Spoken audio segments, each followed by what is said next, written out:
Spark a conversation, verbal elation, stimulation, education. This is Menage with the MaryJayneMaven. When we on the air, it's always a lituation. Might talk about some litigation, might talk about some immigration, might talk about some politics, but never talking nonsense. Yes, we on in the slide. Watch and listen, it's a vibe. Watch it while you getting high, or you can listen while you drive. Just don't forget to subscribe. Roll up. Trying to get high.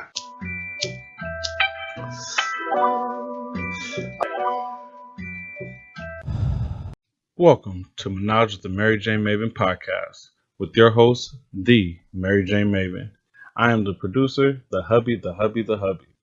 Follow us on all social media, Twitter, Instagram, and Facebook.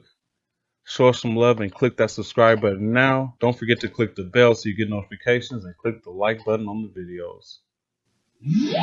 And now, your host.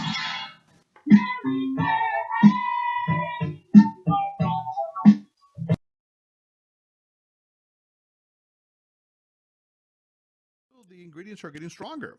The THC active ingredient was approximately 1% in the 70s, up to 30% today. So people are using more potent forms of the medication or of the substance, and more frequently.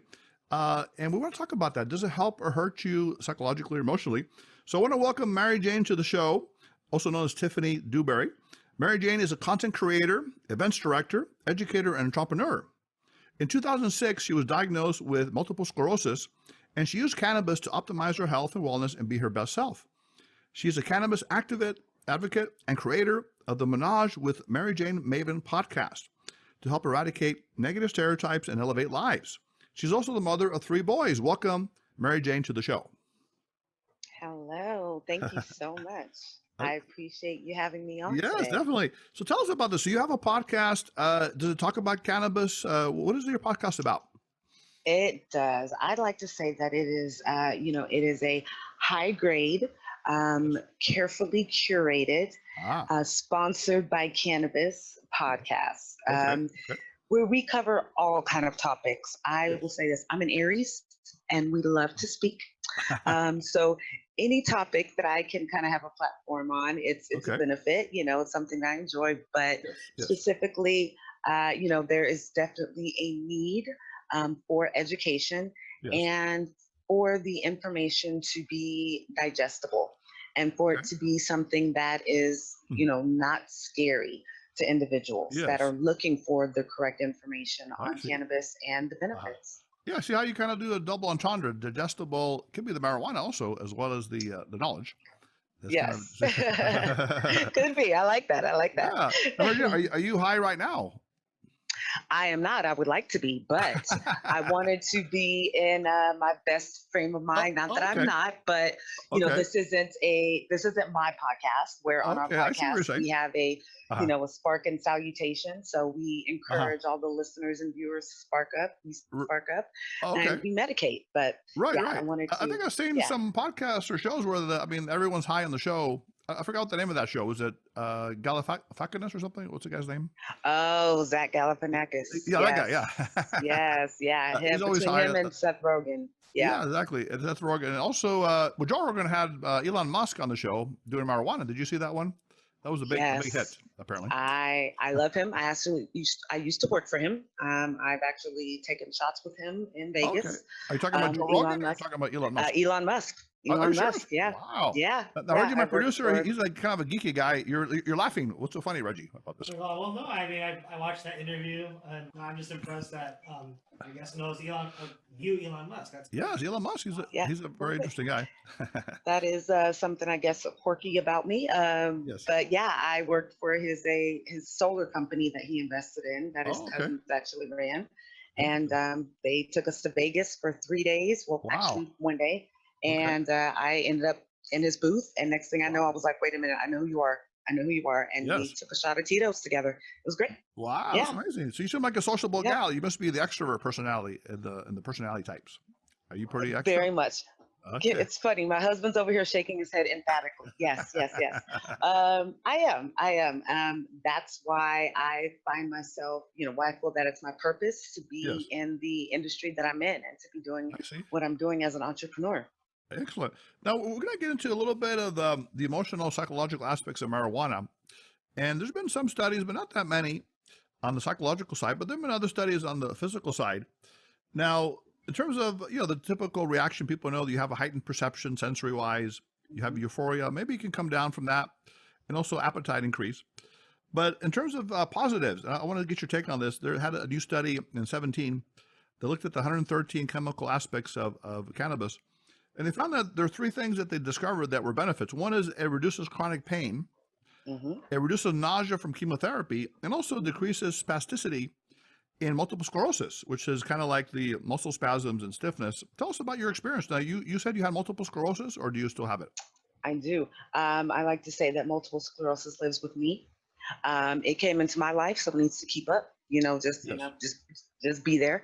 I don't like to kind of claim it. I feel that it manifests when you do that. So, like I said, it's something that came into my life and that I needed to understand, so that it could kind of, in a way, understand me, and we could live happily together. Okay. But yes, I have found that cannabis, it helps me immensely. I'm 1000% transparent with my neurologist. He knows. He actually says, I think that you are one of my healthiest patients because of my mindset and because I use cannabis, but I also understand how the illness affects me because it affects everybody differently.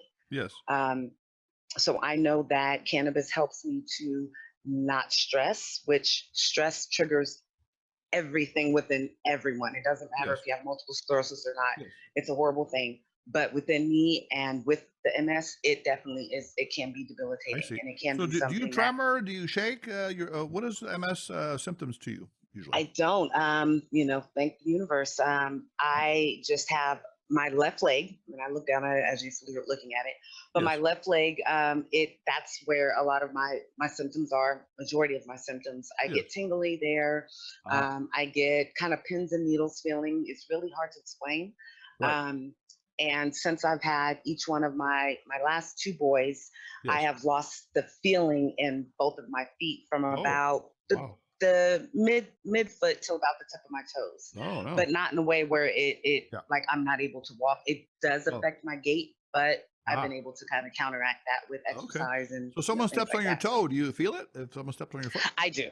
It's not that bad, but it's just kind of, like I said, a pins and needles kind of feeling. Okay. Yeah, so I went into a remission with both, with both pregnancies, and I was feeling completely normal up until about 4 months and 2 days after having birth, like with each of them. And then had a little bit of a flare up, but I knew how to identify it. So now, Mary Jane, and by the way, your name is spelled Marijayne, which I assume is a take on marijuana, or Mary Jane.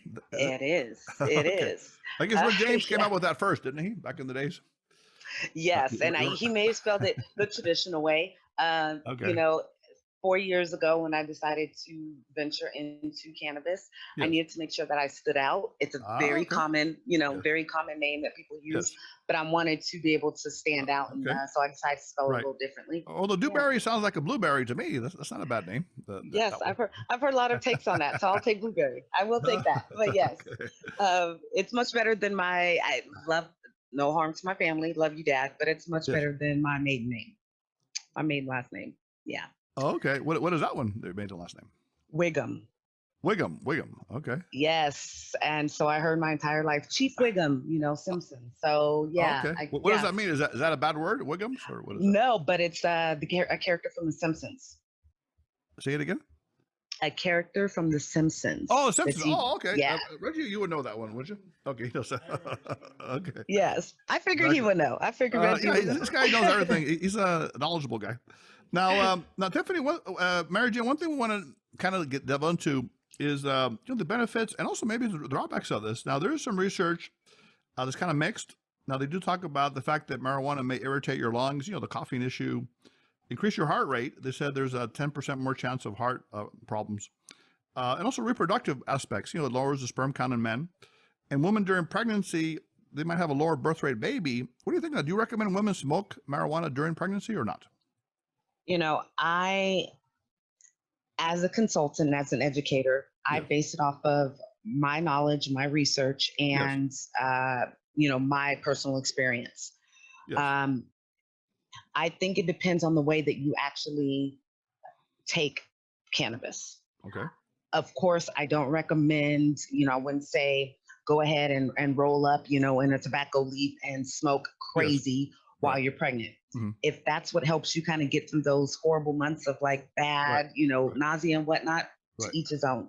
Yes. But I would suggest that if you are going to use cannabis, use it in the form of a tea, use it in the form of an edible.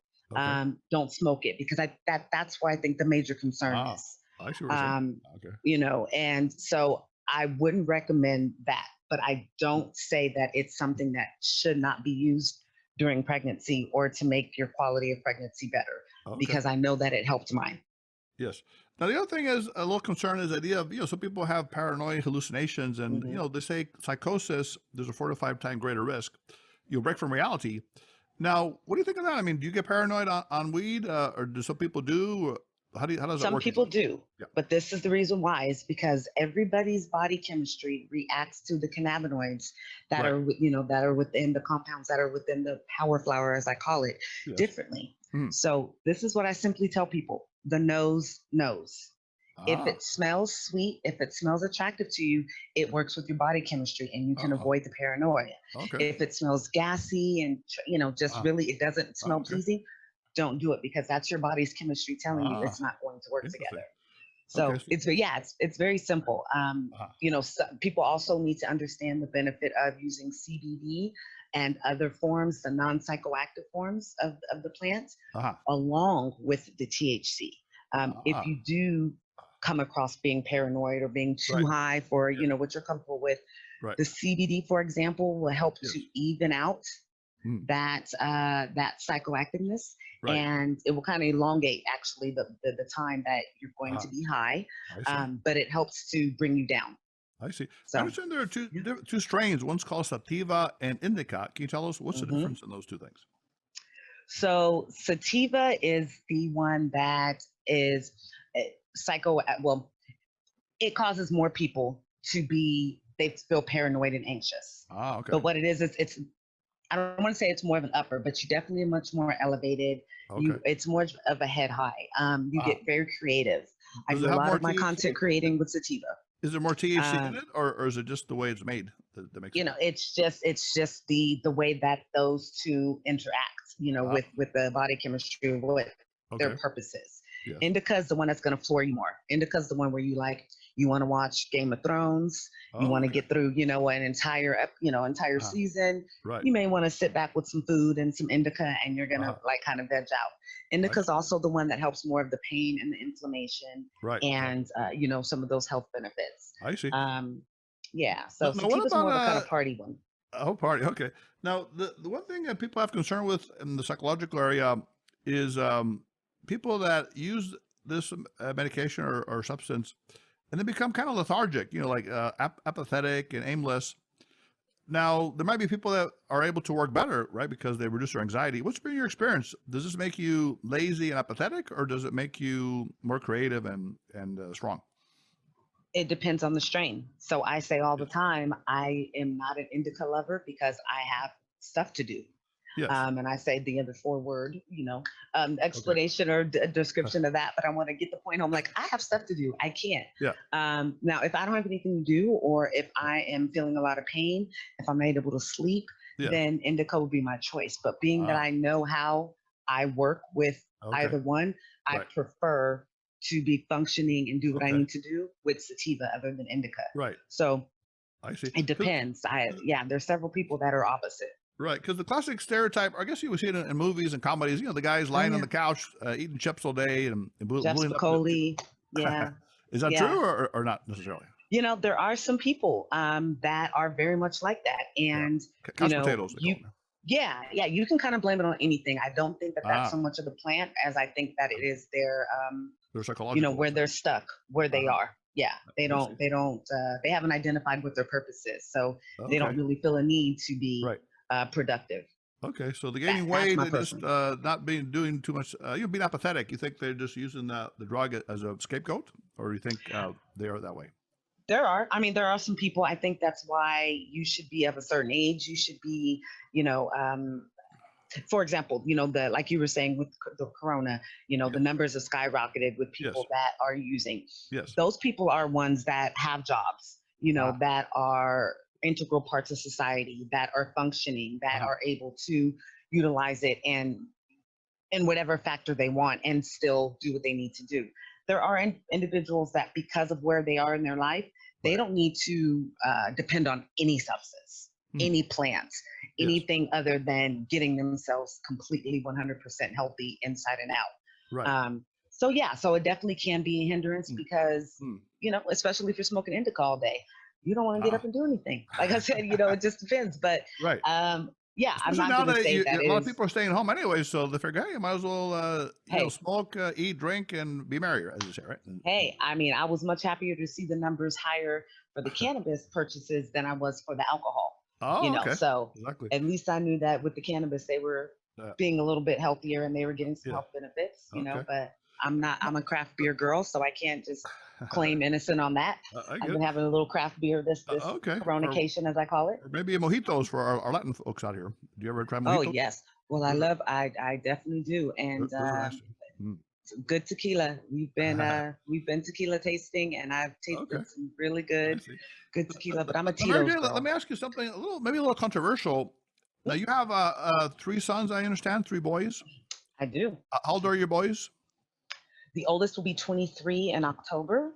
I know. How's that possible? I know. We look great. Thank you. How old is your youngest son? 9.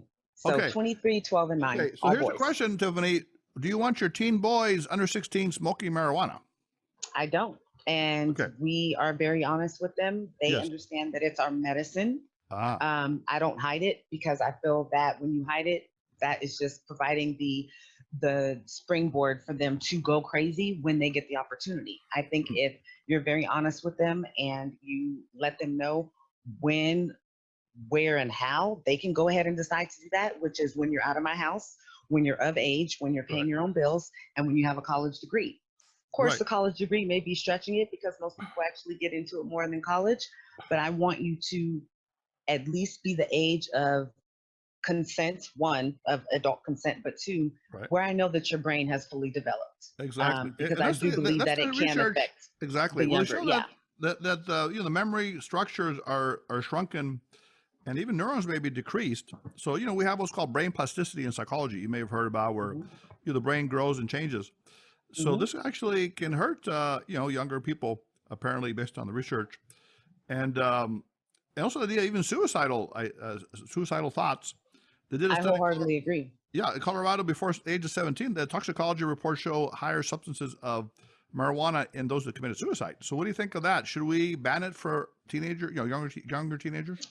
I mean, I think if we keep it the way that it is, because the numbers have also shown a decrease in kids that are starting to smoke at a certain age. Yes. The most recent numbers, I believe, shows an average age is 16, 17 of their first time trying it, where I know that when I was going to school, it was definitely 12, 13. Wow. Easily. Right. I have a big 6 foot, 7 foot dad, so I didn't do anything. I was scared to death.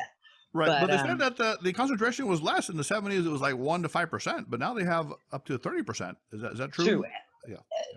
Quite possibly. No, not quite possibly. It is, and it's above 30%, which is what I think adds to the fact of they don't need to be using the flower until they're complete. Until their brains have developed more because of the higher THC. Yes, you can agree with that part of it in terms of the age range. Okay. Now here are a couple of findings. Now let me know what you think about these. Some research shows that it's connected to violent crime. And you think of marijuana users as being more mellow and all that, but how about the lack of inhibition? Does it lower your inhibition? Could you become more of a criminally minded or even violent, possibly with marijuana? Or is that unlikely? I don't believe so. I believe that if anyone is acting or, committing a crime or doing something that's wrong, marijuana is not the only thing that is in their system. They have, man-made drugs. They have possibly other issues as far as, maybe chemical imbalance or depression or anger issues. It's something else. It's not always just somebody who, rolled up and decided to go in and, and because they had a lower inhibition, rob a bank or whatever. I don't think it's that simple. I definitely think that you will find cannabis being in their system and something Right. that they use every day. Yes. But there's other factors definitely. Okay.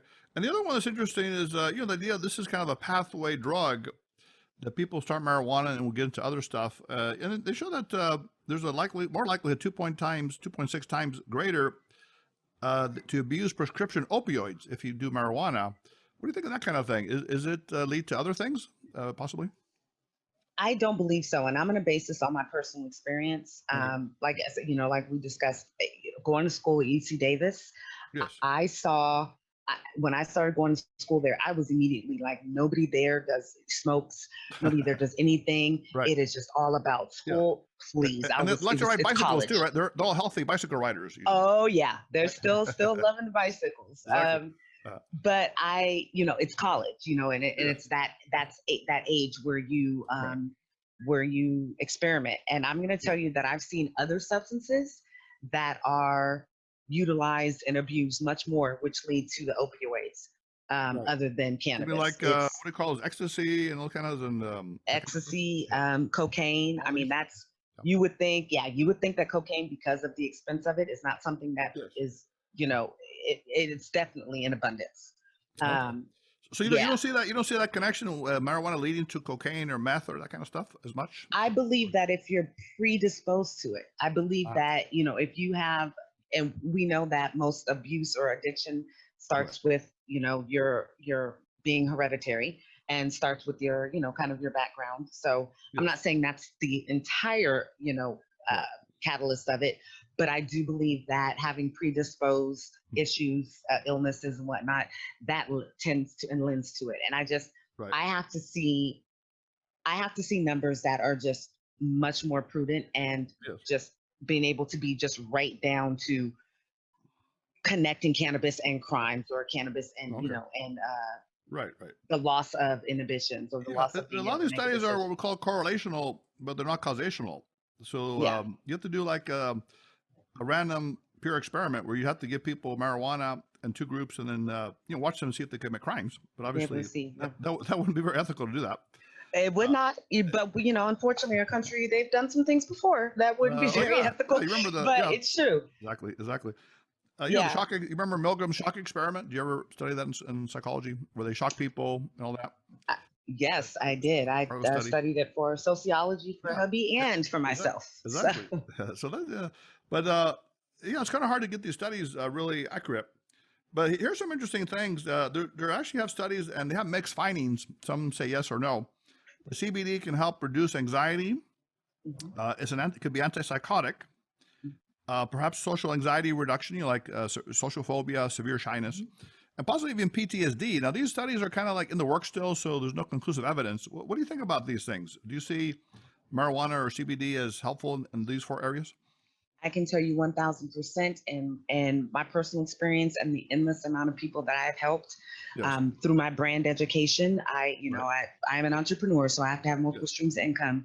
So I do brand education for certain brands, within the industry. CBD is something that I educate on 9 times out of 10 when I speak to a consumer. Okay. And I'll tell you a personal story. My grandmother, who is very saved, very Christian, lives by the Bible. Right. My grandfather passed away. She was on 30 different medications that her doctor had her on, 30 daily different medications. He took her off cold turkey and told her to take Excedrin. It was the day after my grandfather passed away. They'd been together 60 plus years. So I went to visit her and I said, just trust me, I will be back. And I found the nearest dispensary. I went and bought her CBD products. My grandmother, 2 days later, she was laughing. She was able to tell stories about my grandfather. Her pain had lessened. The withdrawals that she was having, they were just almost not there. This is within 48 to 72 hours. I have to watch her now and check on her periodically because she thinks that she can go on Amazon and buy CBD pens. Oh no, wait a minute. You don't want grandma lighting up a joint every day, do you? Yeah, she did ask. She said ABC, and I was like, do you mean THC? Because she was like, give me something with that. She just threw letters together. My mother, very, very just worrisome, very stressful, not sleeping well. I got her a CBD pen and was able to kind of bump her up to a little CBD THC ratio. And those issues have passed. So But what Personally, within my life, I've seen the benefits. Yeah, one interesting area, if the research could prove it, is PTSD. I work a lot with trauma victims and serious situations, and having flashbacks and avoidance, nightmares and all that from terrible trauma. That'd be interesting. Have you seen that among your either clients or people that recover from trauma using cannabis? Yes. I don't want to get teary-eyed. I almost did just even thinking about it. But I remember my very first customer that I helped, and he walked into the dispensary. He said, "It's my first time here," and he immediately walked over to my table. And I said, "Well, I don't work here. I'm with this company." He said, "No. I just need to feel comfortable about this." And so I kind of read his energy, and I said, "It's your first time. What's going on?" And he said, "I just cannot be on those pills anymore." That the VA provides me. He says, and I want to find, I have to have a quality of life back. And I spoke to him for about 45 minutes and was able to help him out with the right gummies. He wasn't comfortable with smoking. So we found the right products for him. And I saw him every week for the next probably 6 months. And to see the change in his demeanor and energy from that first day into the last day that I saw him. It was immense, and he was a veteran, and he was just released, and he was dealing with a lot of trauma. So yeah, I've had those experiences that make me a believer. I see. Definitely. Now the other side of the coin, I see there's a lot of benefit here from what you're saying in terms of mood and pain and all that. But there are people that fall into what we call the cannabis use disorder, where it's kind of an addiction. They say anywhere from 6 to 10% can become addicted to it. Now, my philosophy, I've always been a person that believes in internal chemicals more than external. For example, your brain, when you meditate, for example, or see nature, something beautiful, that releases very beautiful chemicals. But if you get used to external chemicals, you might reduce the pleasure you get from, for example, the sunset. You don't have the same reaction to it. So you need to use the other chemical, whether it's a marijuana or something else. And then that, we build up what we call tolerance and also withdrawals when we don't have it. And this people that have this disorder over a year period, either can't stop themselves, they use too much and that kind of thing. And they, they have problems at home, school, work, and social life. So what do you think of that, Mary Jane? Are there people that should not use it, or can it be a problem if they become emotionally addicted to it? I believe most certainly that there are people that should not use it in the psychoactive form. In a situation that you just described, I think, the other compound would be great. A CBN, a CBD, whatever it may be. So psychoactive meaning THC, is that what you're saying? Exactly. Thank you so much for clarifying. Yeah. Yes. So instead of leaving that psychoactive side, leaving that to others, and being able to find out what's going to work with your body chemistry and what's going to work with your wellness. And so I don't find any fault in anything that's CBD. Let me make sure I have this clear. CBD, can you smoke that? I mean, is it just like marijuana, but a different form? Yes. There are CBD. Yeah, there's CBD flower. Most commonly, what you find it in is drinks, edibles. You're going to find it in tinctures. You're going to find it in topicals. You're going to find it in intimacy lubes. Those are the things that you're going to find it in, most common. What is an intimacy lube? What does that mean? It is, like your KY jelly. Jelly for sexual activity. Intimacy. Yes. So it's the pleasing side, not just so much for the act itself, but more to awaken the nerves and to bring you and your partner closer together. I see. So as far as you know, this is not addictive, the CBD, or is there addiction to it as well? I mean, I'm talking about personally speaking. No, not at all. Because if something feels good, don't you want to keep doing it? So you might really get into it, and it's hard to leave it. True, but it helps to level out your body chemistry. It helps to level out your wellness and really optimize it. So it'd be the same as taking your everyday vitamins and drinking your green smoothie, and it's going to provide the same type of benefits. Actually, that's a very good way for people too, and to have it every day is to have a powder or a butter or an oil, a coconut oil, and just put that in, your everyday, everyday. So when you're my producer, are you going to get something for one of your friends or something? Are you going to start using it? You going to start puffing up? Maybe for myself. Okay. Reggie, okay. We can be friends, Reggie. We can be friends. Okay, Reggie, Reggie's a nice guy. He's kind of shy though with women, and we have a bet that I would buy him a date for $100, a dinner date. I pay for it. You know, but he hasn't met the right girl. So what do you suggest? Should he meet a girl that likes this kind of stuff? Somebody that may be open to it just in case, you never know. He may venture into there's a whole cannabis cafe in Southern California. Maybe he ventures into that and has a meal. Okay. And he looks discovers that like infused meals that might be good for him. He looks a little bit like a stoner with that beard. So a little bit dazed and confused, a little bit, but it's good. It's in a good way. But in a cool way, right? Yeah, okay. Okay, that's kind of cool. So you're saying that CBD versus THC. Now, THC could be addictive. Is that what you're saying? It could change your brain chemistry, possibly, and you get tolerance and also withdrawals. Is that? I do believe that based on your body chemistry, the chemistry that your brain chemistry, I believe, that definitely plays into it. For somebody like myself, I've never felt like I've had a bout where it has brought on depression or it's made me feel even lower than I've already felt. Okay. In all honesty, anytime that I do feel any kind of stress or worry or strain or anything, it actually helps me to kind of like take a deep breath and meditate and realize that I'm going to manifest whatever's going to happen. And just kind of like take a step back. I see. But I know people that wake up, they smoke it. They're, they're depressed, but they rely on it emotionally. All day they're smoking constantly. Is that a problem, do you think? I mean, if you're depending on anything other than your own faculties, then yeah, I do think that's a problem. Okay. Because we are meant to, as human beings and part of this universe, we're meant to understand who we are and what our true purpose is within the universe. So if you can't do that without something, and then yes, then it's definitely something that you need to take a step back from. For example, how much do you smoke a day? Do you smoke one joint or do you smoke a certain amount? I have a 9 and 12-year-old. I definitely smoke more than that. Okay, you can't do it. My husband and I know my husband's a teacher, and so of course during the hours that he's teaching, that doesn't occur. But while everybody's home right now, mommy does probably sneak off and have 1 or 2 extra puffs, while hubby's teaching and while the boys are in school. But I would say about 4 times a day. 4 times a day. Okay. Yeah. Okay. So I guess it depends, again, like you said, on your functionality, your brain chemistry. Some people maybe can do more or less, right?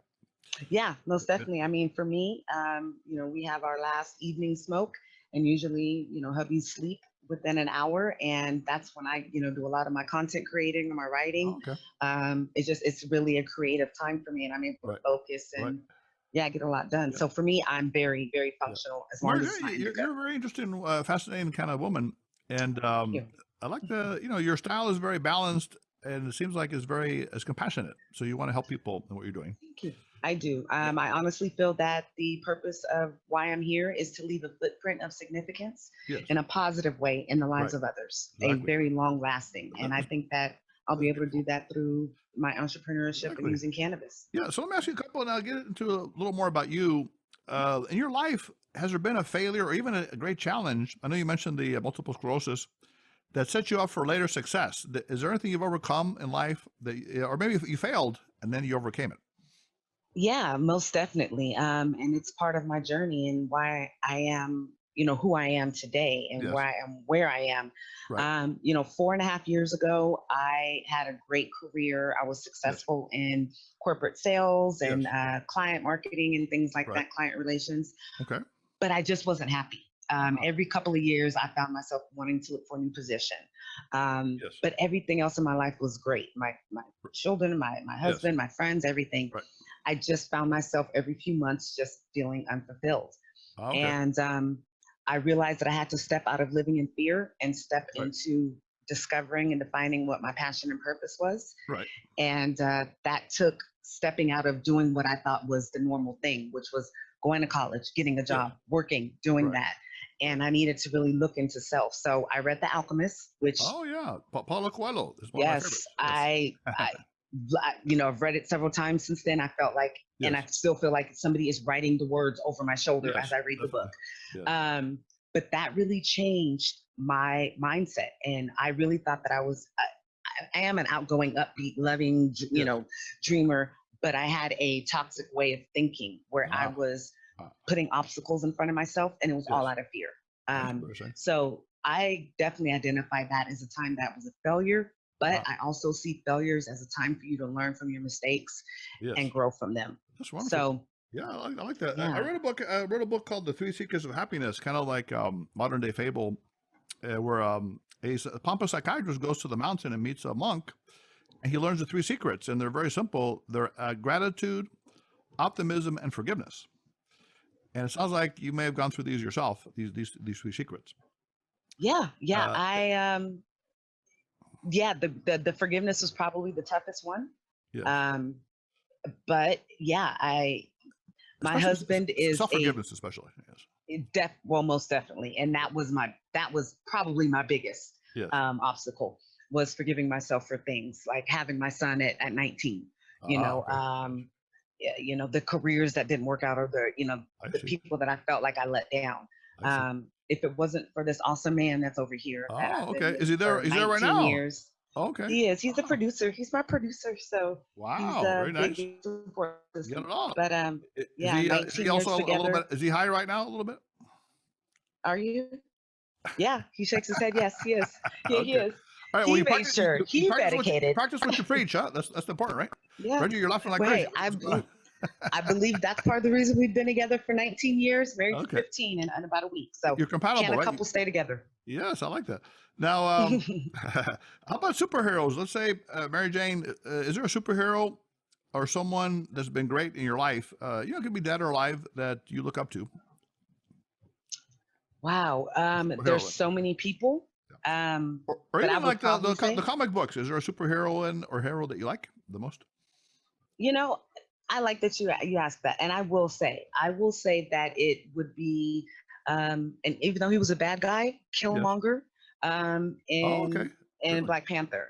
The reason is because he was very resolute in his reason for why he became the way that he became, and why he was going to do the things that he did.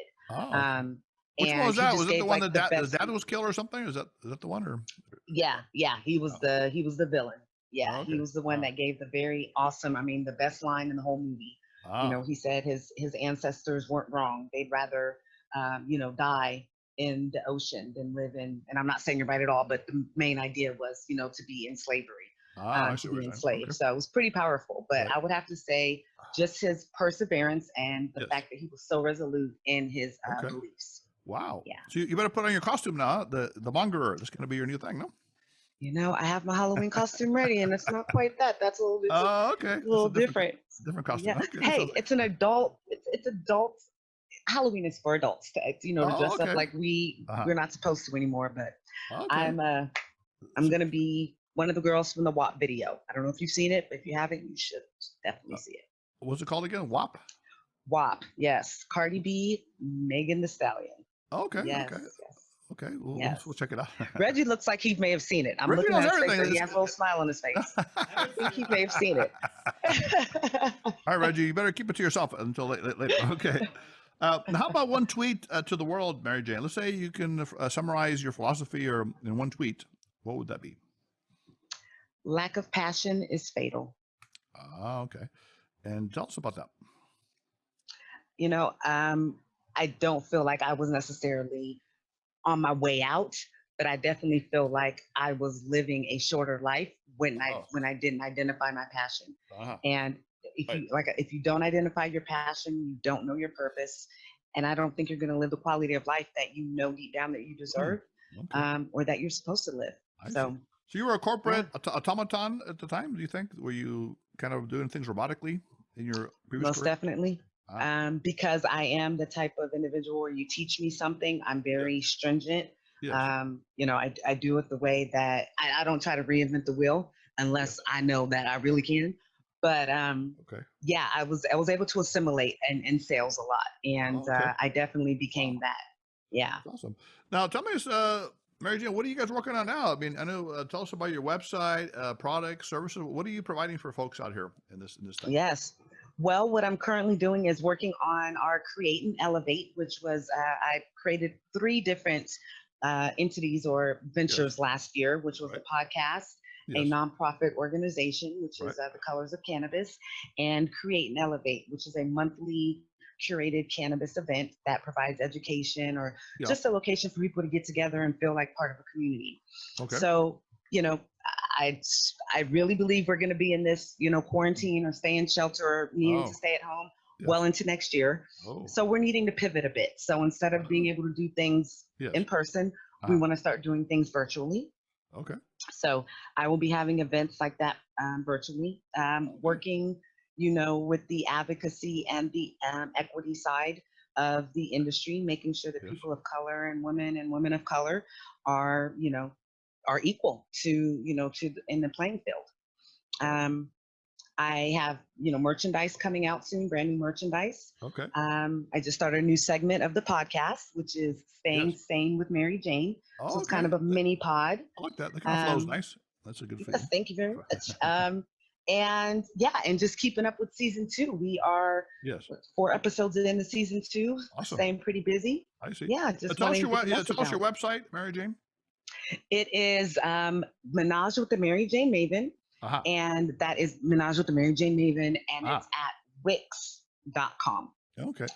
Now the word menage, what is the idea of menage in your case? Because it's actually to mean to gather. Yes. And it is gather in groups of 3 or more. So I was doing a play off of the indica, sativa, and hybrid. Okay. So it would be myself, my guests, my viewers, and whatever strain they chose to medicate with. So you must have a good, you must have like English or vocabulary training. You use very interesting words in your stuff. I was told that you talk a lot. So that's what it is. I read and I talk a lot. Okay. But I thank you. I try to have a grasp. I have a 12 and 9-year-old that I want to make sure that they understand words. And so we have a word of the day every day. Yes, that's great.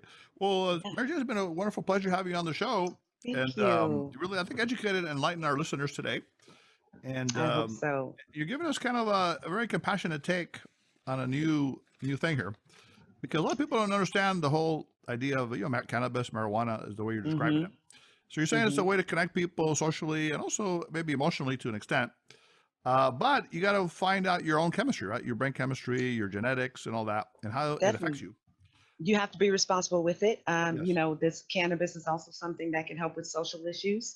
Yes. I definitely think it's something that can help to make our society much better and bridge the gap in generational wealth and educational gap. It's a power flower, and I think it's a beautiful thing. And I very much appreciate you allowing me to come on and speak about it today. Definitely. Well, Love University, we're all about loving ourselves, others, and a higher nature. And, the higher nature, God or spirituality, but also could be something else. It could be being a compassionate person, loving people. I think what you're trying to do is connect people in a certain way and with that loving energy and giving back to others. And we definitely need it right now. Exactly. We definitely need it in abundance. Exactly. So Love University students, if you're interested in learning more about Mary Jane and also about the show, and if you want to be a guest or have show ideas, you can contact us at loveuniversity.love, 310-226-8090. loveuniversity@gmail.com. Make sure to like us on Facebook at Love University Podcast. Follow us on Twitter, Instagram at Love Letter U Podcast. And also, you can subscribe to us at Podbean, iTunes, Spotify, and SoundCloud. Until next time, Dr. Alex Avila. So go out and give love to people this week. This is a loving energy week. And learn more about your own chemistry internally and externally, and see what we can do to make this world a better place. Dr. Avila, until next time, put away your notebooks, your iPads, your iPhones. Until next time, see you then.